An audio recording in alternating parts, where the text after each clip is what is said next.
Hello my dear students, Gayatri Vidya Mandir उच्च माध्यमिक विद्यालय सांचौर जिला जालौर के हमारे YouTube चैनल पर आप सभी का फिर से स्वागत है। प्रिय विद्यार्थियों, आज मैं अनिल कुमार सोनी कक्षा 9 विषय गणित अध्याय 10 व्रत इसकी प्रश्नावली 10.5 का सवाल नंबर 10, 11 और 12 पूरा बताऊंगा। क्योंकि प्रश्नावली में 12 सवाल है तो आज हमारी ये प्रश्नावली 10.5 कंप्लीट हो जाएगी। तो बच्चों, प्रश्नावली की शुरुआत करने से पूर्व, आज सवाल नंबर 10 की शुरुआत करने से पूर्व मैं आपको फिर से कहना चाहूंगा कि यदि आपने अभी तक हमारे इस YouTube चैनल को सब्सक्राइब नहीं किया है तो सब्सक्राइब जरूर करें, जिससे कि आगे आने वाले नए वीडियोस के नोटिफिकेशन आपको समय पर प्राप्त हो और आप निर्बाध रूप से अपनी पढ़ाई को सुचारू रूप से जारी रख सकें। तो बच्चों देखिए, आज हमारा क्वेश्चन नंबर 10 सवाल नंबर 10 में क्या लिखा है। बड़ी सरल सवाल है, आप थोड़ा ध्यान से पढ़ना, एक बार में आप समझ जाओगे। यदि किसी त्रिभुज की दो भुजाओं को व्यास मानकर वृत्त खींचे जाए तो सिद्ध कीजिए कि इन वृत्तों का प्रतिच्छेद बिंदु तीसरी भुजा पर स्थित होता है। इन वृत्तों का प्रतिच्छेद बिंदु तीसरी भुजा पर स्थित होगा। देखो बच्चों, ध्यान से समझना। आप मान लो ये हमारे पास एक वृत्त है, राइट, और हमारे पास ये दूसरा वृत्त है, ठीक है। और मान लो यहां से ये खींची हमने एक रेखा, और ध्यान देना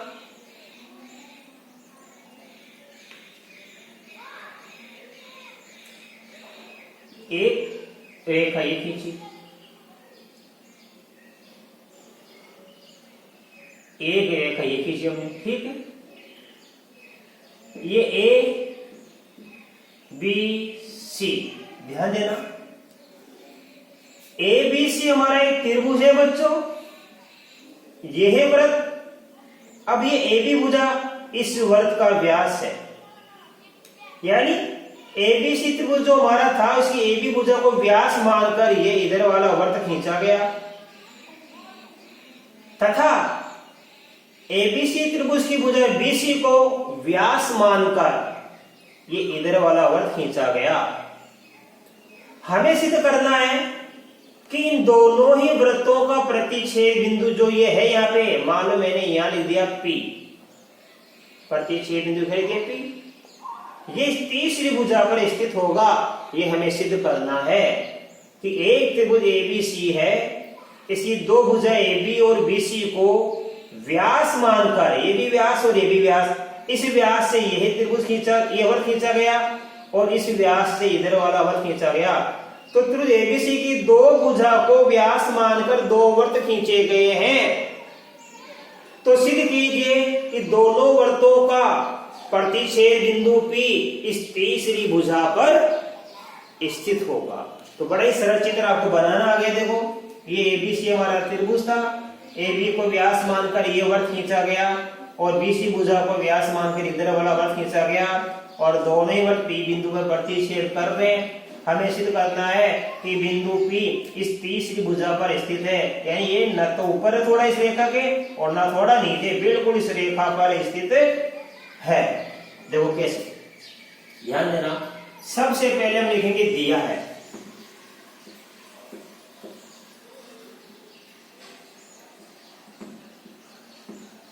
दिया है, ध्यान देना, त्रिभुज एबीसी की भुजाओं AB तथा BC को व्यास मानकर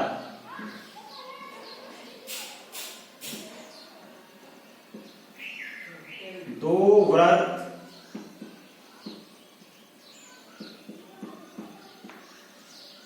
खींचे गए हैं। ठीक है, ध्यान देना।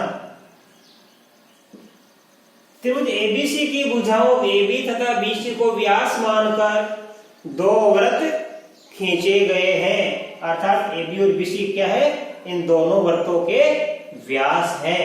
राइट। फिर लिखेंगे सिद्ध करना है बच्चों। देखो आराम से बड़े तसल्ली से समझना। सिद्ध क्या करना है? सिद्ध कीजिए कि वृत्तों का प्रतिच्छेद बिंदु तीसरी भुजा पर स्थित है। तो लिखेंगे सिद्ध करना है दोनों वृत्तों का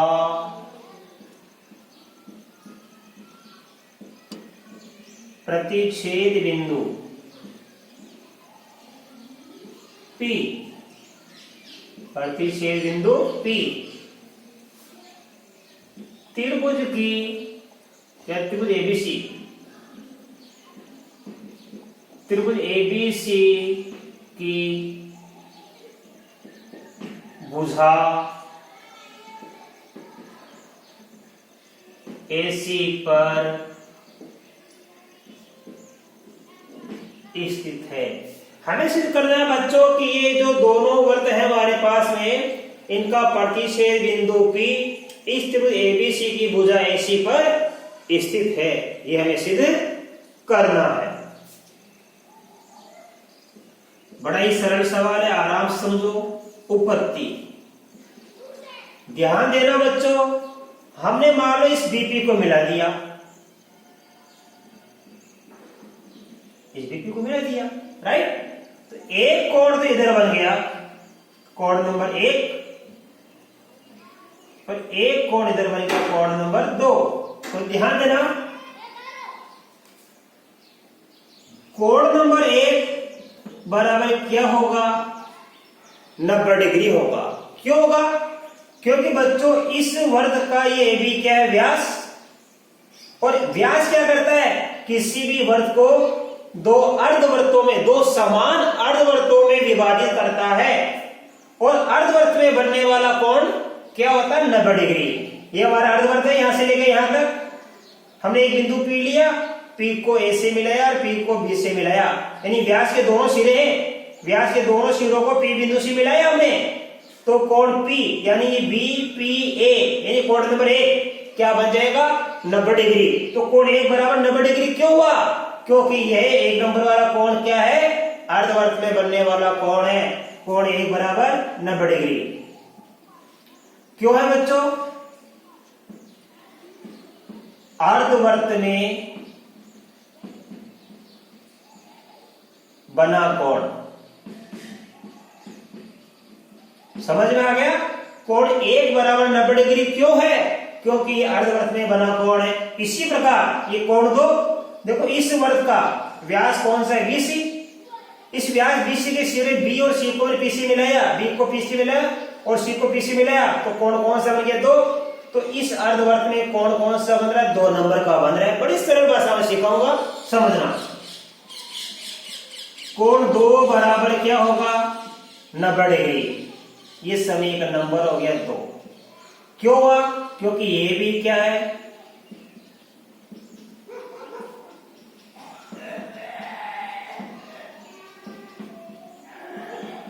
अर्धवृत्त में बना कोण है।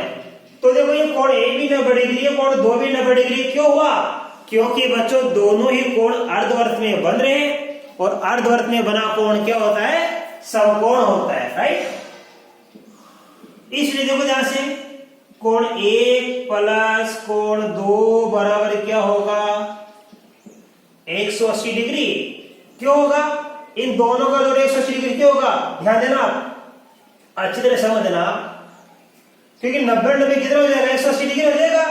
तो आप समझना, कोण 1 प्लस कोण 2 हम दोनों को जोड़ेंगे। देखो ध्यान से, 1 प्लस 2 का मान हो जाएगा 90 डिग्री प्लस 90 डिग्री बराबर क्या हो गया? 180 डिग्री हो गया। कोण 1 और 2 दोनों को जोड़ दिया, जोड़ने में कितना प्राप्त हुआ? 180 डिग्री प्राप्त हुआ। अब ध्यान देना, 1 और 2 को जोड़ दिया तो ध्यान देना पूरा कोण क्या बन गया? एपीसी। एपीसी, इसलिए कोण एपीसी बराबर क्या हो गया? 180 डिग्री। यहां से लेके एपीसी ये रेखा, ये पूरा कोण कितना हो गया? 180 डिग्री। इसलिए कोण एपीसी एक कैसा कोण हुआ? सरल कोण, क्योंकि 180 डिग्री के कोण को क्या कहते हैं? सरल कोण। तो कोण एपीसी क्या हुआ? एक सरल कोण हुआ। अर्थात इसलिए ये हमारी एपीसी क्या हुई?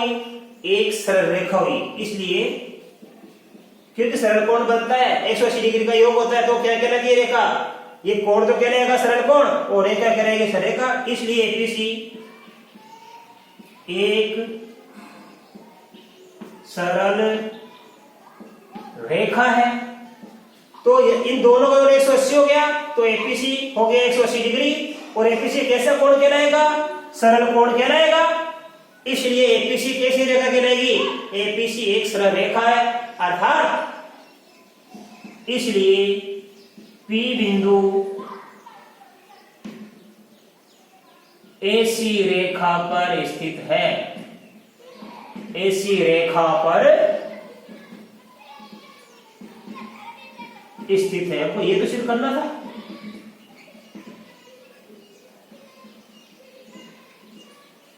ये हमको सिद्ध करना था कि P बिंदु कहां स्थित है बच्चों? सिद्ध करना है कि दोनों वृत्तों का प्रतिच्छेद बिंदु P त्रिभुज ABC की भुजा AC पर स्थित है। अब आप इसका स्क्रीनशॉट लो, मैं आपको इसके बाद अगला सवाल सिखाऊंगा। अब देखिए बच्चों, क्वेश्चन 11 में क्या लिखा है? उभयनिष्ठ कर्ण वाले दो समकोण त्रिभुज ABC व त्रिभुज ADC हैं। सिद्ध कीजिए कि कोण CAD बराबर कोण CBD है। तो बच्चों देखो, हमने ये एक वृत्त बनाया है, यहाँ पे दो त्रिभुज ABC व ADC बनाया है, ABC तथा ADC। तो ABC हमारा समकोण त्रिभुज है, ये हमने समकोण दिखाया, ये हमारा क्या? कर्ण AC। फिर ADC, देखो ADC ने, ये ADC भी हमारा समकोण त्रिभुज दिखाया, इसका भी यहाँ पे कर्ण कौन सा? AC। तो ABC तथा ADC दोनों ही समकोण त्रिभुज है और दोनों का एक कर्ण हमने क्या दिखाया? AC। तो क्या लिखेंगे? क्या दिया है? उभयनिष्ठ कर्ण AC पर दो समकोण त्रिभुज ABC व त्रिभुज ADC है। ABC और ADC क्या? दो समकोण त्रिभुज है उभयनिष्ठ कर्ण पर। अब लिखेंगे सिद्ध करना है। क्या सिद्ध करना है बच्चों? कोण CAD। कोण CAD। अब CAD देखो कहां है, ध्यान देना। CAD ये कोण, CAD ये कोण, तो कोण CD किसके बराबर होना चाहिए? कोण CBD। कोण CBD कब बनेगा? CBD बनेगा तो B को D से मिलाएंगे हम, ये नहीं मिला दिया, तो ये कोण इसके बराबर होना चाहिए बच्चों। देखो, कोण CAD बराबर क्या लाना है? कोण CBD। ये हमको सिद्ध करना है बच्चों।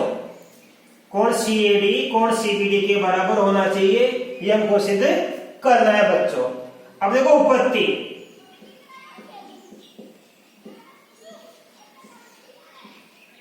उपपत्ति जरा ध्यान से समझना, ध्यान देना। ये हमारा CAD यानी ये कोण और ये CBD, ध्यान देना, ये हमारा क्या है? जीवा है। ये जीवा है और यहां पे देखो वृत्त का ये बिंदु क्या है? A। इस जीवा के दोनों सिरों को किससे मिलाया? A बिंदु से, तो कोण बन गया CAD। राइट। इसके बगैर हमारी जीवा सीडी है, इसके दोनों सिरों को बी बिंदु से मिलाया तो कोण बन गया सीबीडी। तो ये दोनों कोण ये सीएडी और सीबीडी क्या है, एक ही वर्तखंड के कोण है। तो लिखेंगे तुरंत एक लाइन आपको लिखनी है बस, कोण सीएडी तथा कोण सीबीडी एक ही वृत्तखंड में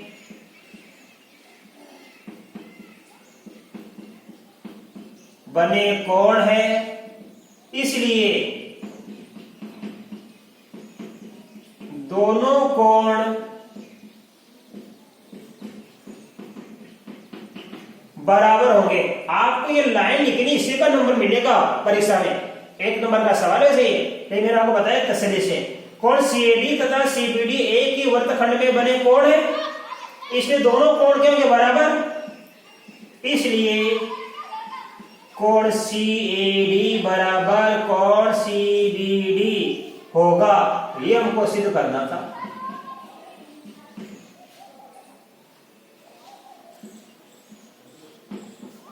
तो देखो बच्चों कितना सरल है, क्या दिया है, उभयनिष्ठ कर्ण एसी पर दो समकोण त्रिभुज एबीसी व एडीसी बने हैं।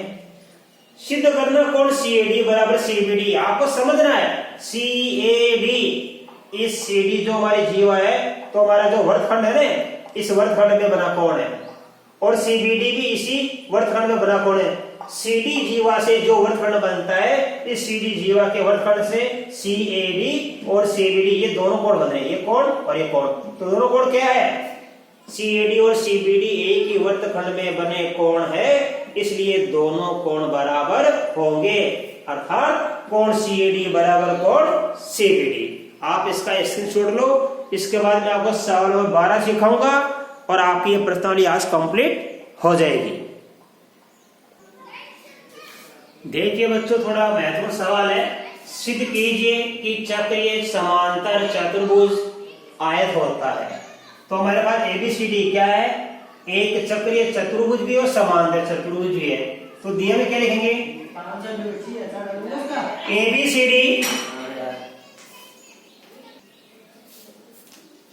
एबीसीडी एक चक्रीय चतुर्भुज है, और क्या है, एबीसीडी एक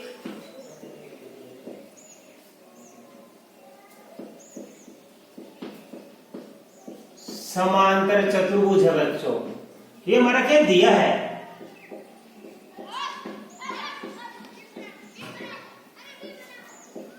राइट। हमें क्या सिद्ध करना है,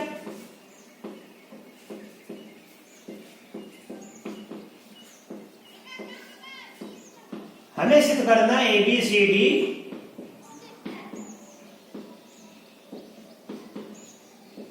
एक आयत है। तो एबीसीडी चक्रीय चतुर्भुज भी है और एबीसीडी समांतर चतुर्भुज भी है, और एबीसीडी हमारा एक आयत है, ये हमको सिद्ध करना है। अब देखिए इसकी उत्पत्ति में क्या लिखेंगे हम, क्योंकि यहां से लिखो आप एबीसीडी एक समांतर चतुर्भुज है। बच्चों ये एबीसीडी समांतर चतुर्भुज है, इसलिए AB बराबर CD होगी, वह BC बराबर क्या होगी, AD, राइट। और क्या होगा, समूह कोण बराबर होते हैं, कोण A बराबर क्या होगा, C, इसलिए कोण A बराबर कोण C होगा, क्योंकि समांतर चतुर्भुज के समूह कोण क्या होते हैं, बराबर होते हैं। ये हमारे सभी का नंबर क्या हो गई, A। फिर लिखेंगे देखो यहां से, क्योंकि ABCD एक चक्रीय चतुर्भुज है, और चक्रीय चतुर्भुज के समूह कोणों का योगफल होता है 180 डिग्री, इसलिए A और C का जोड़ कोण ए प्लस कोण सी बराबर कितना होगा? 180 डिग्री होगा, क्योंकि चक्रीय तत्व का समूह कोणों का योग 180 डिग्री होता है। ये समीकरण नंबर हो गई 2। अब 1 और 2 से समीकरण 1 व 2 से ध्यान देना, चूंकि ए सी के बराबर है तो हम ए की जगह सी लिख सकते हैं अथवा सी की जगह, यानी दोनों को ए बना दो या दोनों को सी बना दो। इसलिए कोण ए प्लस कोण ए बराबर कितना होगा? 180 डिग्री। तो कोण ए 2 बार आ गया, तो 2 बार कोण ए बराबर 180 डिग्री। इसलिए कोण ए का मान ज्ञात करने के लिए 180 में किसका भाग देंगे? 2 का, तो ये आ गया 90 डिग्री। कोण ए का मान कितना गया? 90 डिग्री। और कोण ए किसके बराबर? सी के। इसलिए कोण सी बराबर कितना होगा? 90 डिग्री।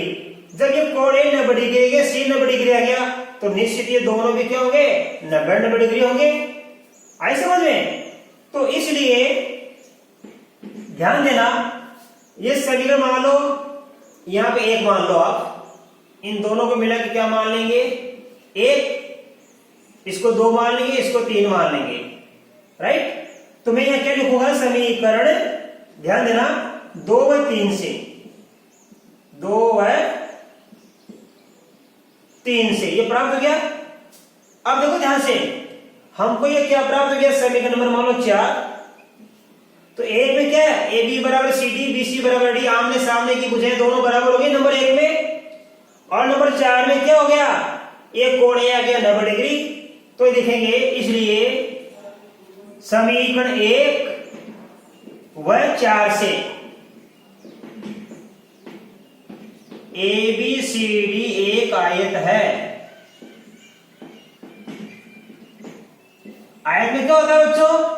आमने सामने की भुजाएं बराबर होती है। तो ये आमने सामने की भुजाएं बराबर, तो समीकरण 1 में आ गई।